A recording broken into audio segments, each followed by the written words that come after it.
ভিডিওটা ছিল সে সরস্বতী পূজার মাইক আনার দিনের। সকাল সকাল আমি কালু ভাই চলে যাই হাবু কাকুর সঙ্গে জাউরাকে মাইক সেট আনতে, কারণ ওইখানে ওর ফুল ভাড়া দেওয়া ছিল। আর এখানে পৌঁছে দেখি বাইরে বক্স গুলা রাখা আছে, এতগুলা বক্স ভাড়াই ছিল। আর এইগুলা এখন আমরা লিখবো। দেখতেই পাচ্ছ এখন কালু ভাইরা আমাদের গাড়ি লোড করছে বক্স গুলা। যাই হোক আমরা কষ্ট মষ্ট করে সব বক্স গুলা লাদে নিয়েছি। আর আমি এখন গাড়ির উপরে দাঁড়ায় দাঁড়ায় ভিডিও শুট করছি। আর দেখতেই পাচ্ছ চং মং সব রাখা আছে, আর আমি এখন ভিডিও শুট করছি। যাই হোক আমরা এখন গাড়ির উপরে বসিনি, রাস্তার ভিউ দেখতে দেখতে মাইক সেট লিখছি। ফাইনালি বন্ধুরা আমরা হাবু কাকুর ঘর পৌঁছে গেছে। দেখতেই পাচ্ছ কালু ভাই মাইক নামকা আছে, আর আমাদের সব মাইক নামকা কমপ্লিট হয়ে গেছে।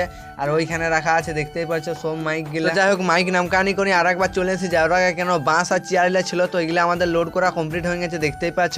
আর এই দোকানটায় আমরা এখন নাস্তা পানি করছি সবাই দেখতেই পারছো। তো বন্ধুরা তোমাদেরকে একটাই কথা বলা ছিল, কেননা আমার একটাও ভিডিও ভাইরাল হচ্ছে না, কেননা তোমরা একটু সাপোর্ট করো প্লিজ আমাকে। তো যাই হোক ঘর যাওয়ার আগে দেখতেই পাচ্ছ জারুলিয়া কমিটির সদস্যরা দেখতেই পাচ্ছ হাবু কাকুকে মাইক ভাড়ার টাকাটা দিয়ে দিল দেখতেই পারছো। তো আজকের মিনি ব্লগটা এটুকুই, বাই বাই।